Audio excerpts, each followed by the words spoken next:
Voltaic cells. This is kind of the thing that's going on in batteries. You ever wonder how a battery ever worked? Well, it uses chemical energy by the means of spontaneous redox reactions, and it converts that energy into electrical energy. So this is an example of a redox reaction. Redox reactions, you can see that the oxidation numbers, I'm not going to go too deep into redox reactions, but you can see how the oxidation numbers of the elements have changed, right? And whenever these oxidation numbers change, it's a redox reaction. And the word spontaneous just means a reaction that happens on its own. So spontaneous redox reactions means a reaction where oxidation numbers take place and it happens on its own. So that's kind of the general idea of what's going on. This is the general setup for a voltaic cell. You have your light bulb, that's the thing you're trying to power up. You have a wire, and you also have two half cells. So you have two half cells. So in a half cells are filled with water. But I'm not going to draw that, so you kind of just have to imagine on your own.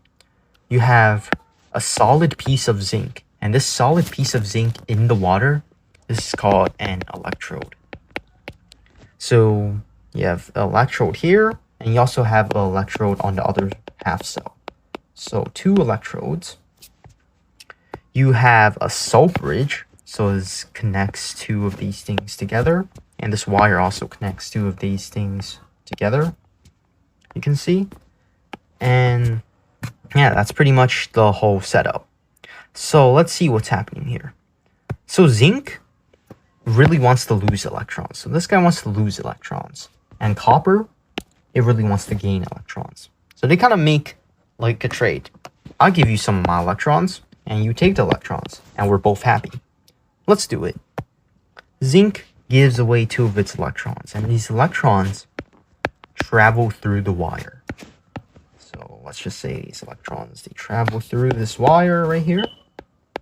And what you need to know is that moving electrons create electricity. Moving electrons create electricity. So these two electrons move through this wire, creates electricity, and that is what powers up your light bulb. So you can see how zinc, right, is giving away electrons. And whenever something is losing electrons or giving away electrons, that thing is being oxidized. And when this zinc atom, right, this zinc atom you see here gives away two electrons, it's not going to become a zinc atom. It's not going to stay a zinc atom anymore. It's going to become a zinc ion, right, because it gave away electrons. So this zinc atom is actually going to become a zinc ion. So it's going to become a zinc ion. In this case, a zinc 2+ ion. And whenever, so another thing I'm just going to say, solid metal doesn't dissolve in water. However, metal ions do dissolve in water. So solid metal doesn't dissolve in water, right? The electrode right here contains solid metal. That does not dissolve in the water. But as soon as one of the metal atoms gives away the electrons and becomes a metal ion, it sort of just breaks apart from this solid metal chunk and disassociates. Not disassociates, but just dissolves in the water. So over time, you'll actually see that this electrode is becoming smaller and smaller because the solid metal is being converted into the solid metal ion, which dissolves in the water. Now, you might be wondering, what happens to those two electrons that the zinc atom just gave away? Is the copper 2+ ion going to do anything with it? And the answer to that is yes, it is. So copper, remember we said it wants to gain electrons. So these things are kind of going to combine with each other. These things are going to combine with each other. And what's going to happen? What's going to happen is that copper is going to kind of absorb them two electrons. And that's going to create regular old copper. It's going to reform into an atom. So on this side, the ion turns into an atom. And on the other side, the atom turns into the ion. And also, because copper, right, the copper ion is gaining electrons, you would say that this side is being reduced.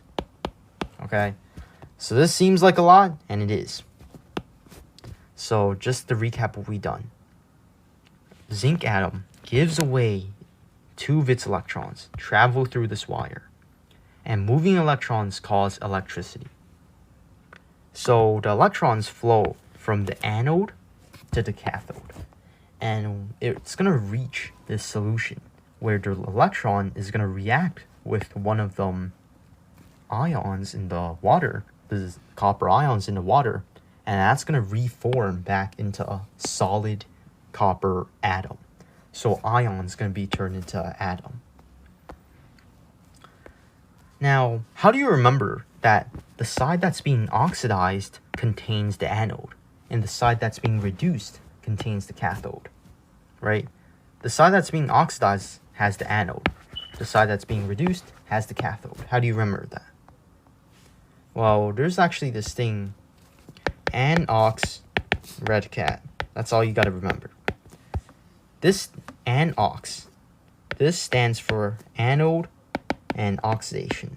So oxidation occurs in the anode. And red cat, this stands for reduction cathode. Reduction happens in the cathode. Anox red cat, you're never gonna forget this. So that's just something to keep in mind. Now, why do we have a cell bridge? What the hell is that used for? Let's say that we have some ions. So a cell bridge, it always contains ions. And what you'll notice over time is that because all of this zinc atoms, they're going to give away all of their electrons. So over time, this side is going to have a positive charge, right? This side is going to have more and more of a positive charge going on because more electrons are lost. And if more electrons are zooming in with a negative charge, right? Imagine if there's so many electrons coming in with a negative charge, this side is going to have a net negative charge, okay? So the side that's being oxidized is going to have a net positive charge because it's giving away those electrons. And the side that's being reduced, it's gaining all those electrons. And sometimes there can be an excess amount of electrons. So this is where the side has a net negative charge. And what these ions in the cell bridge do is they help neutralize those charges. So you can see how the negative ion, the anion, is going to go to the side that has the positive charge. And the cation, that's going to go to the side that has a net negative charge. And those charges balance out. If those charges aren't balanced out and we didn't have the cell bridge, this reaction would not power the light bulb and no electricity will be created. And that's bad. Another thing you got to know about the cell bridge. So let's say, in a cell bridge, you have Na plus ions and you have OH minus ions. Now, what's important to know is that in your cell bridge, you got to be careful about which ions you're using to neutralize the charges. If you're using the wrong ions, that can be really bad. And in this case, this OH minus ion, right? Imagine if this negative charge reacts with the zinc ion. So zinc, right? Imagine if this reacts with an OH minus ion. And that's going to produce zinc OH2. And to balance the reaction, you would put a 2 here. So you have this reaction right here. And it turns out that the product that this reaction forms is a solid. And whenever your product is a solid for, this reaction in a salt bridge with an ion, that's really bad, okay? So if you're just confused on what I just said, basically, you just got to make sure that the stuff in your salt bridge doesn't react with the stuff in your half cell and produce a solid product. That's going to be really bad. And how would you know it would form a solid product? You would just have to go to table F and do the stuff. That's the only way. So, yeah, there's a lot to remember. So, yeah, just make sure that you review all of this stuff. Now, how would you know that something, right? Remember, so you have zinc and you have copper. How do I know that zinc wants to be oxidized and copper wants to be reduced? How do I know this? And that's where you would go to table J, the activity series. So it's going to be ranked from most active to least active. And you will notice that zinc is higher on the activity series than copper. The higher you are on the activity series, the more oxidized you want to be. So the more easily oxidized that element is. And the lower you are on the activity series, the more kind of likely you're going to get reduced, right? The more reduced you want to be. Okay, so on the top of the list, you want to be oxidized, aka you want to be the reducing agent. That's also what it's called. And down here, your thing is going to be more reduced, aka it's going to be more of an oxidizing agent. Oxidizing agent. So that's just activity series kind of explained. Now, what happens? So I'm going to give you a practice problem. So I have lithium, Li, and I have gold, Au. Which thing wants to be oxidized and which thing wants to be reduced?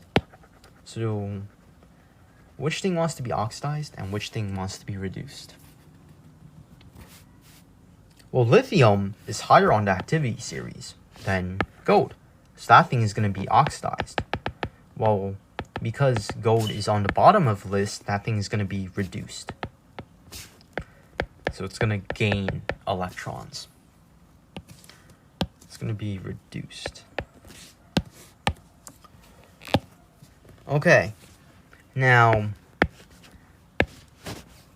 remember how I said that zinc is going to give away 2 of its electrons, and this electron is going to be reacting with a copper ion to form neutral copper? Well, how do I express this as a reaction? Well, in a reaction, first, you have to write what's happening. You have to write the reduction half reaction. You have to write the reduction half reaction. And you're going to have to write the oxidation half reaction.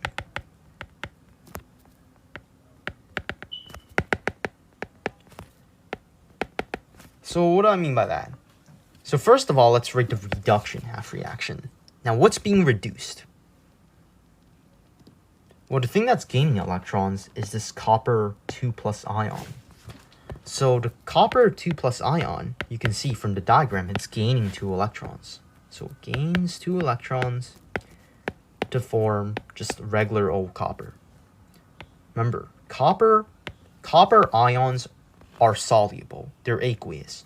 But copper itself, with no charge, as a solid, is a solid. And the oxidation half reaction would just be Zn, right? As a solid, and it gives away 2 of its electrons to form zinc 2+ ions. So this would be your oxidation half reaction.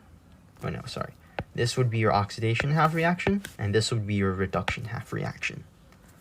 in the oxidation half reaction, you can see how the electrons are on the right side of the equation, which means that the electrons are being lost or being given away. On the reduction half reaction, you can see how the electrons are on the left-hand side of the equation, which means that the electrons are being gained by, most of the time, an ion, a metal ion. All right. And if you want to write kind of the net equation, well, you would have to make sure, first of all, that your oxidation half reaction and your reduction half reaction, they both have the same amount of electrons. So in this case, you can see how there's 2 electrons on this side, and you can see how there's 2 electrons on the other side. And now, if there's the same amount of electrons on this equation and this equation, what you can do is you can cancel them out and you add the equations together. So these are going to be our reactants and these are going to be our products. So Zn, solid, plus Cu2 plus aqueous, and this is going to create Zn2 plus ions, which are aqueous and regular old copper. So this is going to be the net reaction, sort of. All right. So what you got to do, I mean, first of all, obviously, you got to balance your equation. You have to balance your reduction half reaction and oxidation half reaction. Then what you got to do, make sure the electrons, the amount of electrons, are the same on both sides, on both equations. And finally, just add them up, and boom, you have your net equation right here. Okay, so let's say that we have a voltaic cell where Ca, calcium, is in one of the half cells, and we have silver in the other half cell. Now, first of all, first 2 question is, where is the cathode and where would be the anode located? Where are those located? Well, first of all, you gotta find out which element is gonna be oxidized and which element is gonna be reduced. And if you look in table J, you would see that calcium is more active than silver. And this means that calcium is gonna be oxidized, right? If you're higher on the activity series, you're gonna be more oxidized, more likely to be oxidized. And the thing on the bottom of the list, silver, that's going to be the thing that's being reduced.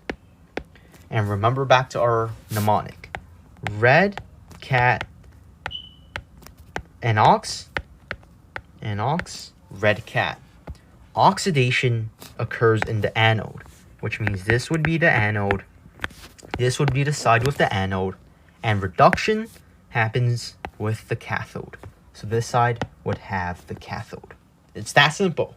Just remember this, and you'll never get it wrong. All right, next. Write out the 2 half reactions. So, write out the 2 half reactions I just showed.